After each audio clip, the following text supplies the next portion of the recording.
As the 2023-2024 European season is gradually winding down, the 2026 World Cup qualifiers get the attention of all the African countries at this moment. Welcome to Sports Africa. This is where we do everything that has to do with football and other footballing stories, sporting stories on the continent of Africa. Welcome wherever you are. My name is Asha Loluwafemi. That has been your week. Today is Friday. Thank God it's Friday. Just take some moment to rest this weekend, okay, and just have some time to relax. James Agberebi is here. So much to talk about on the show. So much on our plates that will be enough to go around for everyone. James, you're welcome. Yeah, thank you very much. And happy to be on today's edition. As you said, thank God Friday. Really look forward to this day, and so let's get the show started. Yeah, of course. I know that some clubs right now will be heading to prayer mountain prayer sites, particularly Arsenal this weekend. They need a miracle to win the Premier League title. Yeah, of course, the Waffle Zombie tournament is actually going on in Ghana, and not a good one for Nigeria for the Golden Eagle, but of course for the Black Starlets, very, very good beginning right there. So they are saying they want to win the competition. Okay, let's get started here on Sport Africa. Of course, let's introduce you to our segment on the show. If you're just joining us for the very first, or if you're just watching us for the very first time, we have a continental roundup. Then we take you through our talking point of what we have for you today. Then we go to our starting diaspora today. We will be going to Germany, and of course, the big game this weekend will be going to Ghana. A big one is set to take place in Ghana this weekend. Please don't forget, the only support you can give to us is to please subscribe to our channel. Like we are here to serve you. All we do right here is for you. And if you think there are certain things we can do, we can introduce to have better delivery, please let us know in the comment section. And we've said concerning our big games, if there is a local derby in your community, your locality, in your country, and we've not talked about it, please put this in the comment section. Next week, that might be our big game of the weekend. You can't say. Please don't forget, subscribe to that our channel, and please click on that notification button so that you get the video as soon as they drop. Okay, let's get started, shall we? Now, the Super Eagles of Nigeria now have a substantive manager. Of course, George Finidi is no longer news. But what has continued to generate reaction is the one-year contract that has been handed to not even the $45,000 monthly salary that the former winger will be getting for his one-year contract, and the list of injuries that is barely piling up ahead of for the Super Eagles must win World Cup qualify against South Africa and Benin Republic. Now, of course, in Cameroon, Mark Bryce, who many people say came in through the Indomitable Lions through the window, has released a 31-man provisional list. And the question is, will the players be loyal to him or to the FECAFOOT president, Samuel Eto'o, who will be providing answers on the show today? Thank God James Agberebi said. Just let's get started. Finidi George, of course, no longer a matter of surprise that he is the substantive manager for the Super Eagles of Nigeria. Yeah, $45,000 a month. Some people say that's fair. Then, all the other value-added benefits to his contract. But what has continued to generate reaction, before we go into the list of injuries that is gradually piling up for him, is one-year contract. A lot of people are asking, why give him one-year contract? No, there's been a lot of varying angles of argument. Some said it still means that the NFF does not value indigenous coaches because there is no foreign manager in the world, regardless of how desperate the person is, will accept a one-year contract. So some people say it is still because the NFF does not trust indigenous coaches as much. Else, why would you hand a one-year contract to a manager? Femi, this is one of the reasons why I always, that's why the father always wants the local coaches to be given an opportunity to at least handle the Super Eagles, because we believe that they can do it. We've seen it in the past, the likes of late Stephen Keshi, Amodi Shraibu, These are some of the things that scares me when it comes to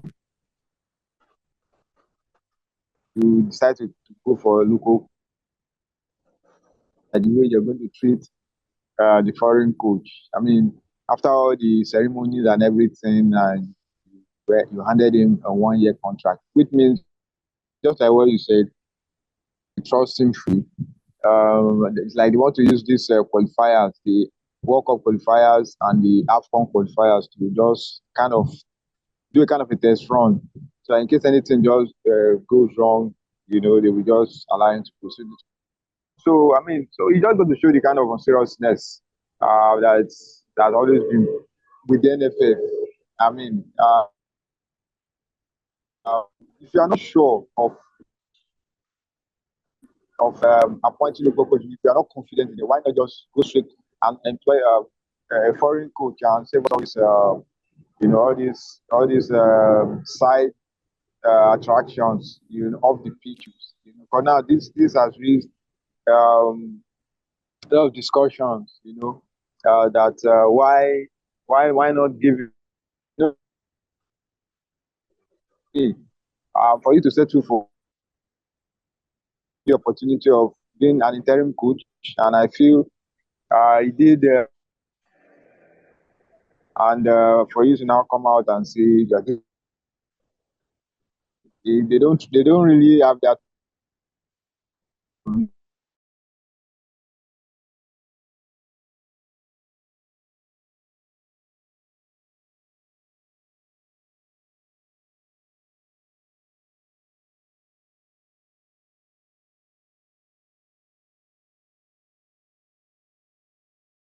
well in the first year, he's qualified for a renewal. Would you say, because some are saying that, yeah, it is right because they just want, the NFL wants to see how well it's going to perform in the qualifiers. And of course, within that time, you also have the 2025 AFCON qualifiers, coming in. So some are saying that the NFF are trying to place it, which some said they agree with the NFF. While some are saying ultimately, because, for instance, now, if you're bringing a foreign coach, like what we say, Anthony Conceição, the Portuguese manager who didn't eventually get the job, if you are bringing someone like him to Nigeria, would you have handed a 1 year contract to him, a performance-based 1 year contract? Would you have handed it over to him?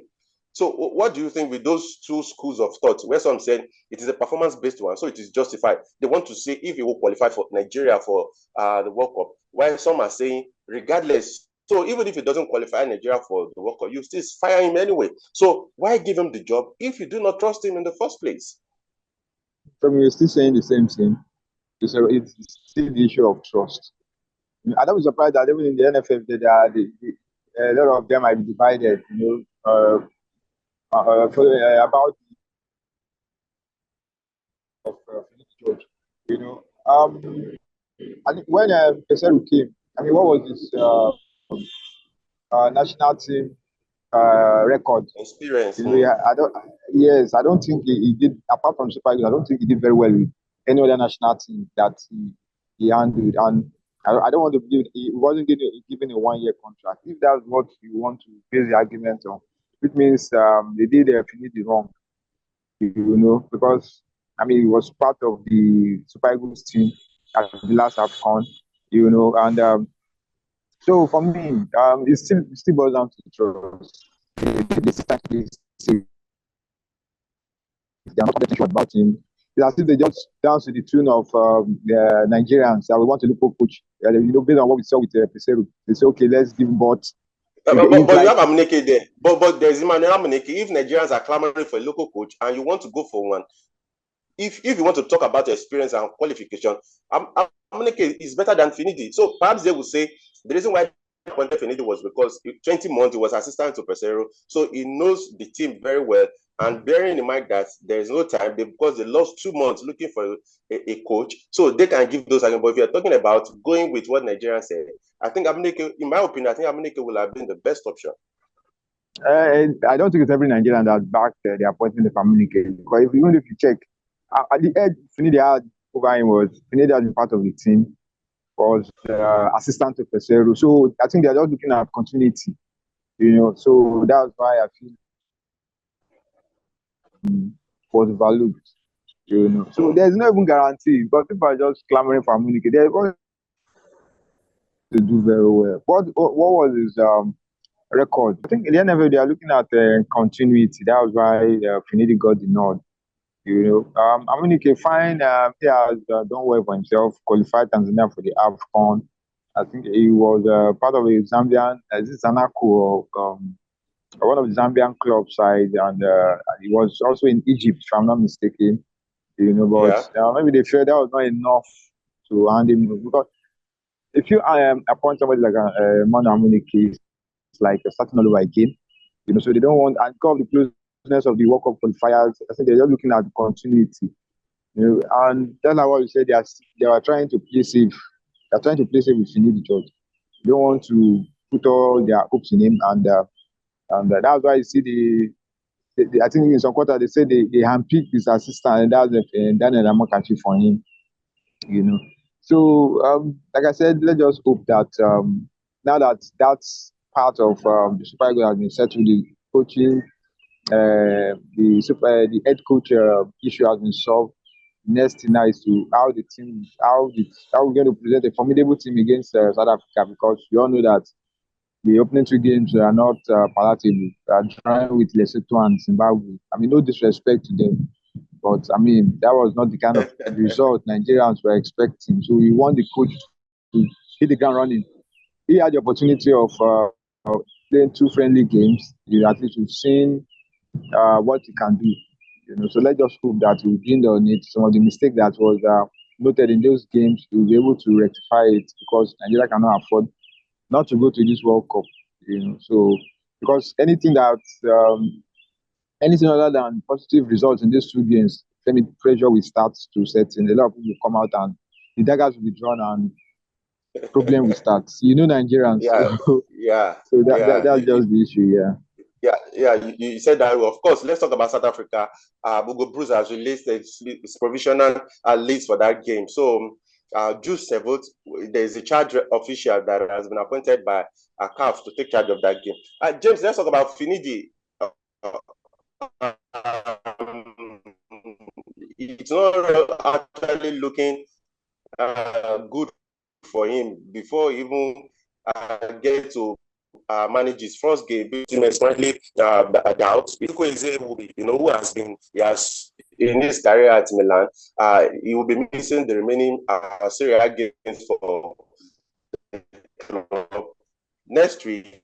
He's expected to undergo an MRI that will likely determine the extent of the injury. That Bruno Maichi already injured, was already for Finidi gone. Ekong is just coming back to full fitness. So to even before he even gets to manage his first game, Finidi has something to worry about. It's not looking good. The special captain Ekong, I know he's not going to be called up because he's kind of going through a reputation now. Moses Simon out. You just mentioned Victor Sime. Don't know if Bruno he's going Imaichi to out, Osimhen, Chukwueze. doubtful. So I think it's that time we move. The Super Eagles, there are players who I believe that can step up to the plate. We can't continue relying on, especially in the attack. If there's no Sime, we cannot. The team cannot succeed. I think it's that time we start giving other players the opportunity. Giving that support. If you look at the last AFCON, Osimhen scored only one goal, but the other guys stepped up. What's it called? Ademola Lookman was massive for the Super Eagles. Even Moses Simon did well for himself. So I believe we have players, capable players who can do it. The Siri Desas is doing very well for Rangers. And the good thing is Boniface he's back in action. He has started scoring goals. Terem Moffitu is there. So hopefully what we are hearing about Osimhen, maybe hopefully it's not something that is too serious to really him out of the game. So, but Femi, injury is part of the game. You have to prepare for these things. Yeah, Look at the last AFCON. The Super Eagles missed a couple of players, but they still went all the way to the final. So it's about you, the coach, trying to come up with something different, something that will help the team to go far. Going to the last AFCON, we all know that Super Eagles, their main strength is the attack. They were conceding goals aplenty, but you also saw the changes that Pesero did, and the team became very difficult to score against. So injury is part of the game, like I said, and hopefully we'll come up with a squad that will be good enough to see out those two games. Okay, of course, Finidi himself has said his first goal, the first assignment he's been given is to qualify Nigeria for the 2026 FIFA World Cup. Remember, they missed out in Qatar. And of course, yesterday, Super Eagles legend Victor Webber was also one of the individuals that recommended Finidi, said the game against South Africa and Benin Republic are games of our life. So that has been clearly spelled out for Finidi. He has his job cut out. Now, James, let's take a trip to Cameroon. And my Bryce, he said he's looking for players. I'll quote him verbally. He said, verbatim, he said he's looking for players who are fighters and those who love the country. He has also released his list of 31 players, professional squad for their upcoming World Cup qualifiers. Remember, recently he met Andre Onana, went to a couple of countries in Europe and met some players. He's brought back Choupo-Moting into the team.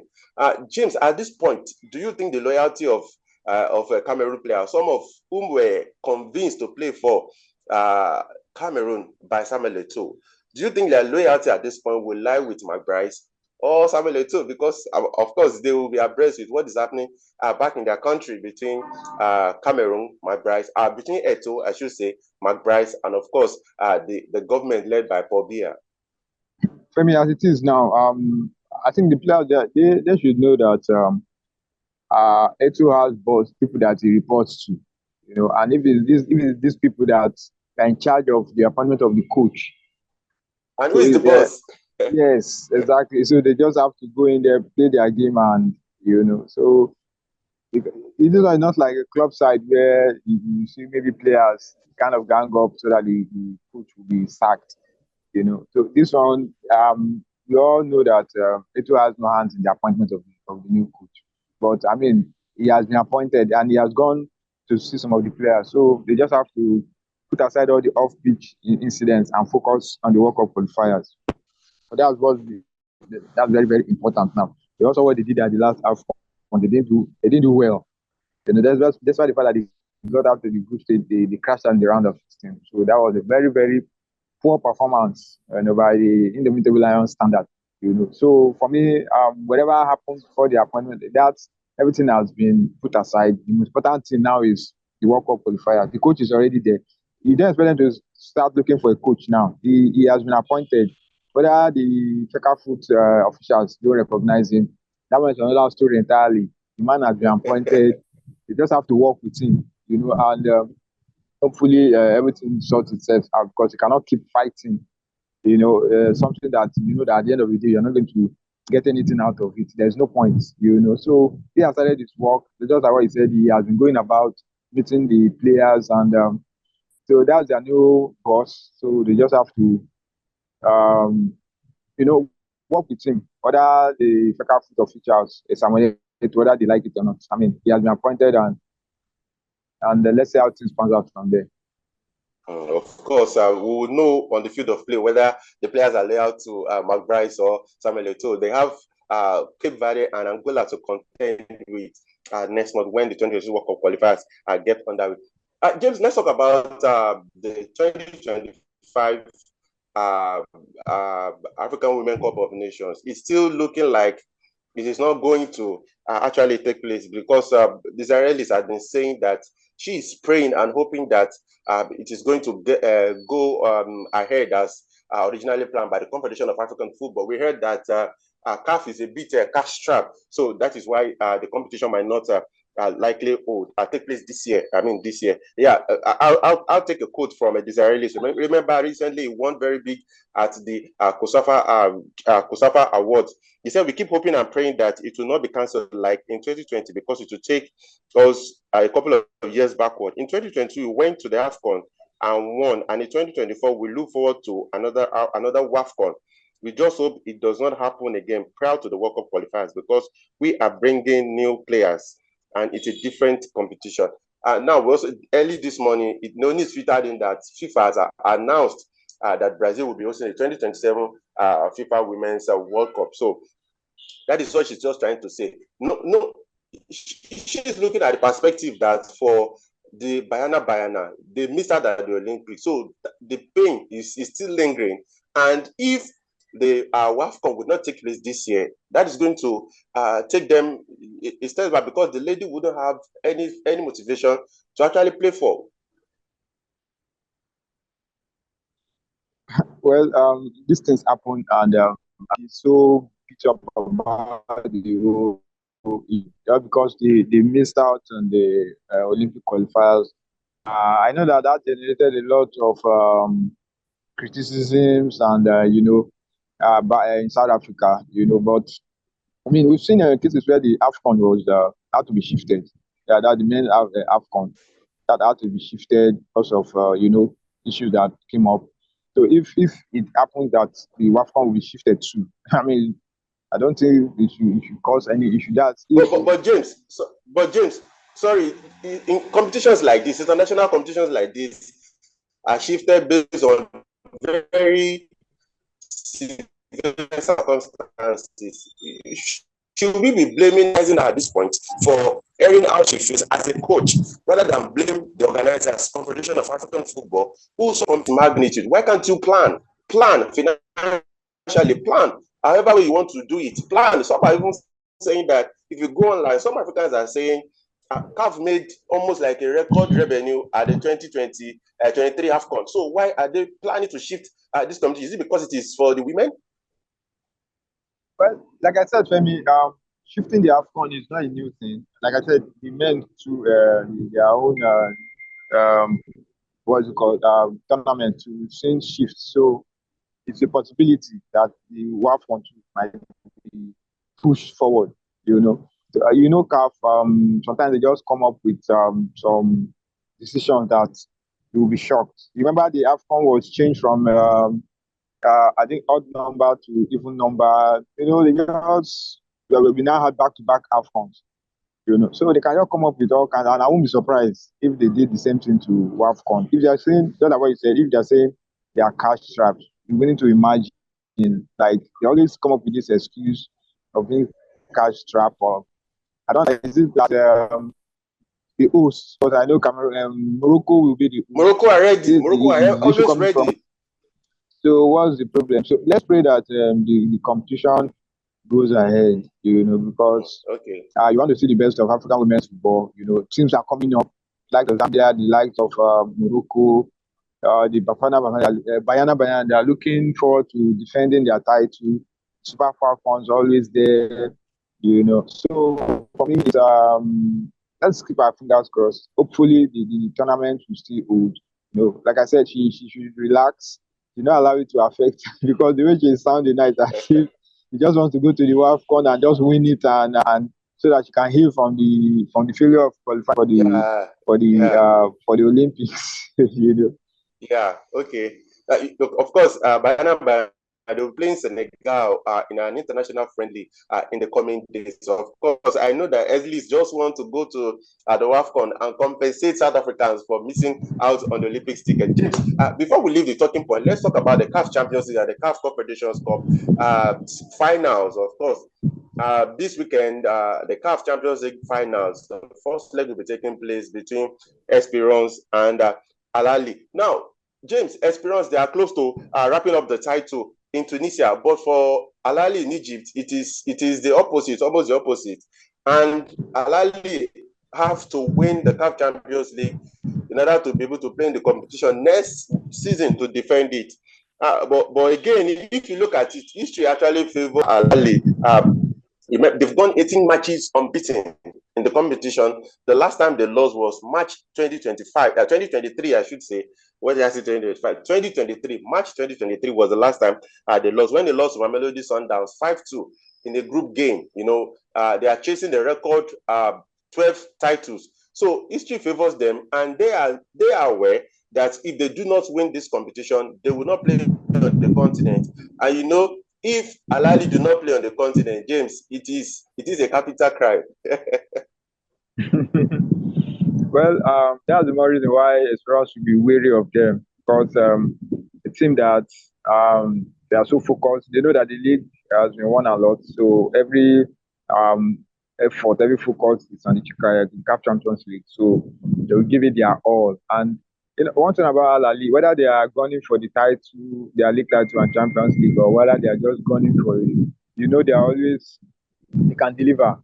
They are very, very experienced. They know how to go about winning the CAF Champions League.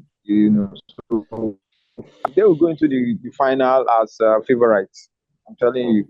I know that Esperance have been doing well in the league, but Al Ali, when it comes to the CAF Champions League, they are the Real Madrid of the CAF Champions League. Rarely you see them lose in the final. I remember the last year's final against Wydad or one of these North African countries. I think they drew the first leg in Egypt. Then they went ahead to They yeah won 3-2 on aggregate. exactly. I think on So penalties. yeah.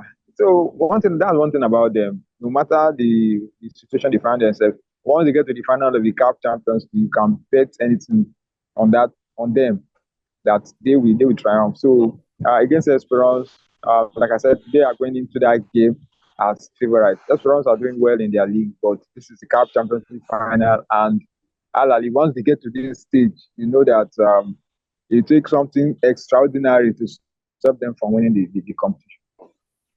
Okay, so the first leg I will come up this weekend, and you can rest assured if Al Ahly fails to win this title, I know the manager is gone already. Okay, just let's talk about the CAF Confederations Cup. Zamalek versus RS Berkane. First leg, RS Berkane won. Zamalek in Egypt, they will be hosting the second leg. Zamalek also, James, they are not doing well in the Egyptian Premier League, and they also have to win the CAF Confederations Cup to play on the continent next season. Yeah, just like what is it called? Like Al Ahly, like Zamalek. This is another experience side. They've seen it all. They've been on they've played all the football that you can think of on the continent. So just like Al Ahly, just like what we said before, they know that this is their only route to success this season. The league campaign has been very, very poor by their standard. That which better way to pay back to appease the fans than to win the CAF Confederations Cup, and they're going to give it their all. They're going to go into that final all guns blazing.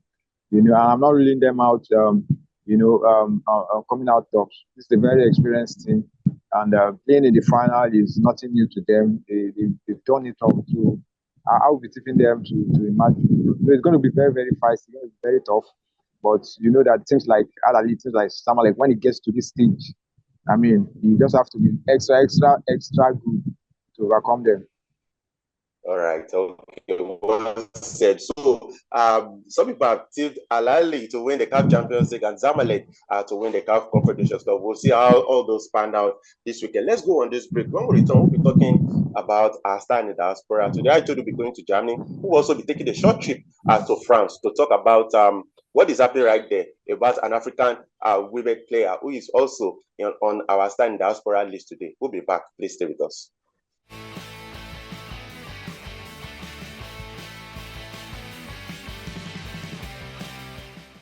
Welcome back. It's still Sport Africa. Of course, we've been having so much fun, talking about a whole lot of things on the continent regarding football. We've talked about the Super Eagles, and we've talked about, of course, what is happening in Cameroon. And of course, we've talked about the 2023. Of course, the women Cup of Nations that might likely be postponed. This is 2024, 2024. That might likely be postponed by the Confederation of African Football. And this is the coach of Bayana. She's actually praying and hoping that it would not happen so that South Africa can defend their title. Now, James, let's talk about that start that today. Maybe they say this first. Maybe we should do it. Tabitha just with Inter Milan last season. Then she said she has been voted. Kylian Mbappe was voted player of the year in Ligue 1, and Tabitha Chawinga was voted player of the year for the women. She is Malawian.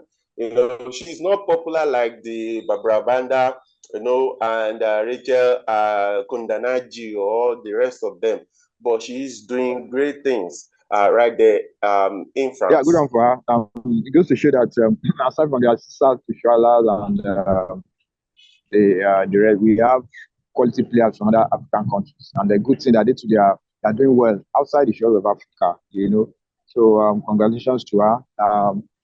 It's just unfortunate that she plays in a country where when compared to other countries, they don't just get that opportunity to showcase themselves in top competitions. We also Barbara Banda at the 2020 Tokyo Olympic Games. She was massive. She was one of the stars of the tournament, despite the fact that they didn't go far. But I mean, she broke records there. Had the opportunity of playing at the World Cup. So that's the advantage when you play for a decent side. So, but good on for her. Let's hope that achievement will inspire other African women to leave the shores, go outside and show the stuff that you are made of. So congratulations to her. Okay. Of course, you talked about Barbara Banda. You see those copper queens, James, we need to watch out for them at the 2024 Paris Olympic Games. Okay, the second second star in diaspora today is no person other than Victor Boniface. James, he has been named as Bundesliga Rookie of the Year after winning it 4 consecutive times in his first 4 months in Bundesliga. Can't take it away. 20 goals in his first season for Bayer Leverkusen helped them to win the first Bundesliga title in 120-year history. James, and according to votes, it was a favorite. It was overwhelmingly voted for, and according to how even the Bundesliga announced it on X, formerly Twitter, they said, and the winner is Victor Boniface. Bayer Leverkusen star takes home the BL Rookie of the Season award from Sorare after making an instant impact to the Bundesliga, in which he won 4 Rookie of the Month trophies in a row. Congrats, Victor. You can't take it away from him. This tells about the area of talent in Nigeria, James. And people keep saying that administration is just the bane. Yeah. Before I even move over to Boniface, I also see my own star of the week. Our own Chiamaka Nadozie was named best goalkeeper. Yeah. So we have to hail her for that, because it's not. Yeah, so hopefully she will. Some of the big clubs will come for her, because I mean, for playing for a decent side like Paris FC, and you want her to leave Paris FC? Yeah, I mean, you know that Barcelona, maybe Barcelona, Lyon. You understand that there are big clubs who I want to believe will be monitoring her, and hopefully she will go on to greater things. Now, and for Victor Boniface, good one for him. Debut season, fantastic for him. It's not every player that goes to the Bundesliga and does well. I mean, winning the 4 consecutive Rookie of the Month award, I don't think anybody has ever done that in the Bundesliga. So for him to do that, it goes to show that he very massive for them. Unfortunately, injury kind of halted his impressive run. After getting injured in January, but he still came back and continued from there and got a couple of goals that helped his team to win the Bundesliga. He's still in the running to win 2 cup titles, the DFB Pokal and the Europa League. So and congratulations to him. And some people are even tipping him to be in the running for the CAF Player of the Year. I don't know whether that will be possible. So but yeah, it has been so immense for Bayern Leverkusen, and hopefully we bring that form to the Super Eagles, and so that we can get our World Cup campaign back on track. Okay, of course, I think we will be giving our fans, our viewers across the world, the chance when the time comes to announce their African player of the season, not of the end of the season. Which African player has impressed you the most in the 2023-2024 season? My own, I will have said it is Mamelodi Kudus, but of course the season is not yet ended. If Boniface can win the Europa League, and of course the DFB Pokal with Bayer Leverkusen, certainly it has to be him. But for our fans across the world, when the time comes, we will announce that you should let us know who your African player of the season is. Early James, we do not have sufficient time to talk about a game of the weekend, but it would be Heart of Hope hosting Aduana Stars. Aduana Stars, they were close to winning the Ghana Premier League last season, but Medema came in to steal it at the end. But it will be Heart of Hope hosting Medema this weekend. That is 11th versus 4th. So on Monday, we'll be telling telling all of you how that match ended right there in the Ghana Premier League. James Agberebi, thank you so much for your thoughts on the show today. Thank you. Yeah, thank you very much, Femi. Okay, so to our fans across the world, thank you so much for your trust. Thank you for your support. Please, what you can do to support us the more is to please subscribe to our channel. Please tell someone about Sport Africa and let us do this together. We'll see you all on Monday by God's grace. I remain Asha Ololu Afemi. Thank you, and thank you. Have a lovely weekend. Bye for now.